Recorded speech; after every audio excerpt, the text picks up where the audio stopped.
পিছনে যে জায়গাটা দেখতেছেন ওই জায়গাটা ফসল হতো, পাট, অন্যান্য ফসলও লাগানো হতো। পাটের সময় পাট লাগানো হতো, অন্য সময় অন্য ফসল লাগানো হতো। এখন পুরো বাগান, গাছ লাগাই দেওয়া হয়েছে। হ্যাঁ, এই যে এই পাশে যে ক্ষেত দেখতেছেন এখানে পুরো ফসলই জমি ছিল, সেখানেও এখন জঙ্গল হয়ে গেছে। মানে চারিদিকটা কেমন যেন এলোমেলো হয়ে গেছে, এখন আর ওই ওই অর্থে সেরকম ফসল হয় না। হ্যাঁ, এখন সব এই যে বাগান। হ্যাঁ মা, কই কি হয়েছে? সত্যি সত্যি কি হয়েছে? এই যে আরেকজন। হ্যাঁ, কি সত্যি সত্যি কি হয়েছে? এ ওই সিজান, আসলে কি সাপ ওটা? কি সাপ? বিষাক্ত কোনো সাপ? জল পোড়া সাপ, রোদ পোয়াচ্ছে। ছবি তুলে নিয়ে আসতে পারবা? হ্যাঁ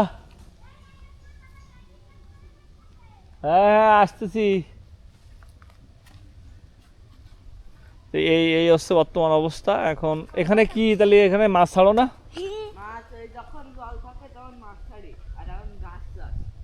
এখন ঘাস কই? ঘাস কই? ঘাস কি এই বীজ বুনিছে এখানে? বড় হবে না? এই যে এই জায়গাটাতে এখন কি হবে? এখন এই যে ঘাসের বীজ বোনা হয়েছে। দেমা আমি একটু নিচে যাই, তুমি দাঁড়াও এখানে, বুঝছো? না না না, বুনুনিন দাঁড়াও তুমি।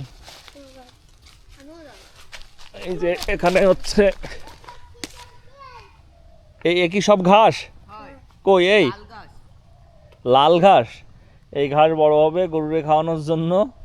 এখন যেহেতু এখানে কোনো, কিন্তু এখানে তো কচু লাগানো যেত। এই ওখানে দাও, ওখানে যা, ওখানে যা। হ্যাঁ, কচু লাগাবো আর কয়দিন পরে। কচু লাগাবা? হ্যাঁ, এখানে কচু লাগানো যায়। এই যে আগে মা আমি আসতেছি, ওরে আসতেছি। সে সাপ কই? আমি তো দেখতে পাচ্ছি না। হ্যাঁ গাছে? এ ও বিষাক্ত সাপ দেই ও। হ্যাঁ আসতেছি মা, আসতেছি, আমি উপরে উঠে আসতেছি। কান্নাকাটি করে না।